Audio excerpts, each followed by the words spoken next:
হাই friends, মই আজি আলোচনা কৰিবলৈ লোৱা বিষয়টো হ'ল প্লাজমা থেৰাপি, যিটো নেকি কৰোনা পজিটিভ ৰোগীৰ ওপৰত প্ৰয়োগ কৰা হৈছে আৰু ফলপ্ৰসূ ৰিজাল্টো পাইছে।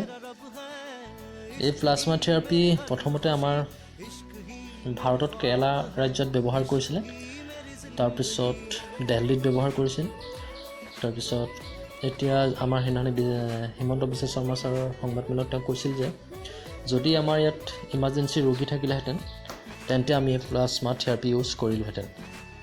এতিয়া মেইন কথাটো হ'ল এই প্লাজমা থেৰাপি কি হয়। Plasma therapy uses antibodies in the found of people who have recovered from an infection to treat patients who are infected. এই প্লাজমা থেৰাপিটো কি হয় গম পায়নে? যিগৰাকী ৰোগী সুস্থ হ'ল COVID-19 পৰা, যিসকলক ৰিলিজ দিয়া হ'ল, ৰিকভাৰ্ড হ'ল, সেইসকলৰ ব্লাড লোৱা হয়। সেই ব্লাডটো প্লাজমালৈ কনভাৰ্ট কৰা হয়।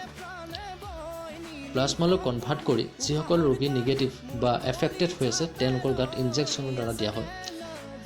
থুলমূলকৈ জানিবলৈ হ'লে এইটোৱে যে প্লাজমা থেৰাপি ৰিকভাৰ্ড ৰোগীসকলৰ পৰা লোৱা হয় টেষ্টটো, ব্লাডটো, আৰু সেই ব্লাডটো প্লাজমালৈ কনভাৰ্ট কৰি বাকী যিসকল নিগেটিভ চিৰিয়াছ হৈ আছে তেওঁলোকৰ গাত ইউজ কৰা হয়।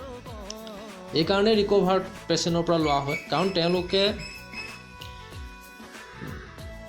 ভাইৰাছৰ লগত যুদ্ধ কৰি ভাইৰাছটোক হৰুৱালে। তেওঁলোকৰ ইমিউন ছিষ্টেমে ভাইৰাছৰ লগত যুদ্ধ কৰি তেওঁলোকৰ ভাইৰাছটো হৰুৱালে, তেওঁলোক ৰিকভাৰ্ড হ'ল বা COVID-19 পৰা মুক্ত হ'ল। তেওঁলোকৰ যিটো ইমিউন ছিষ্টেমছ হ'ব, তেওঁলোকৰ যিহেতু তেওঁলোকৰ ইমিউন ছিষ্টেমটো শক্তিশালী হোৱাৰ কাৰণে তেওঁলোকে অতি সোনকালে ভাইৰাছটো ধ্বংস কৰিলে বা ভাইৰাছৰ পৰা মুক্ত হ'ল। সেই তেওঁলোকৰ immune system uses antibodies found in the blood of people who have recovered.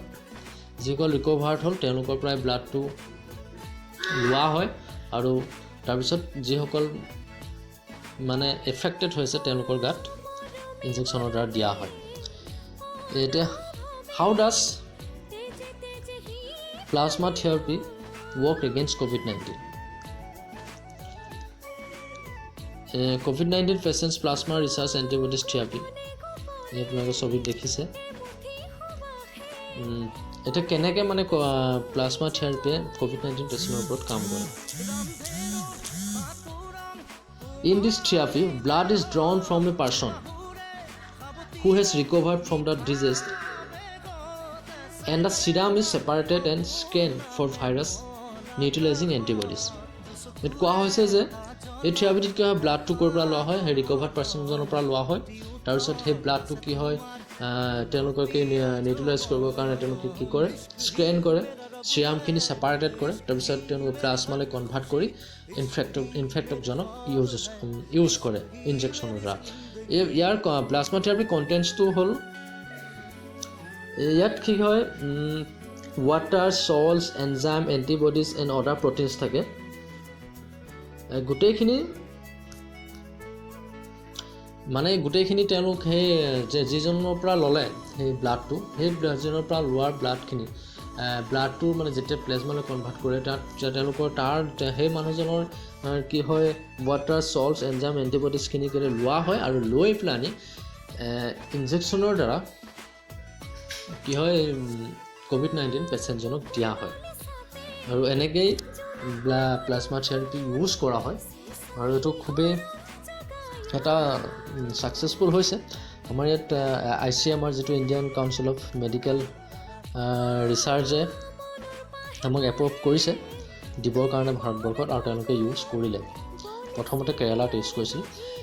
এই এণ্টিবডিজটো প্ৰথমতে যিটো প্লাজমা থেৰাপি প্ৰথম ইউজ কৰিছিল কেতিয়া গম পালে, যেতিয়া আমাৰ স্পেনিছ ফ্লু হৈছিলে। স্পেনিছ ফ্লু হওঁতে তেতিয়া ইউজ কৰিছিলে 1918 চনত।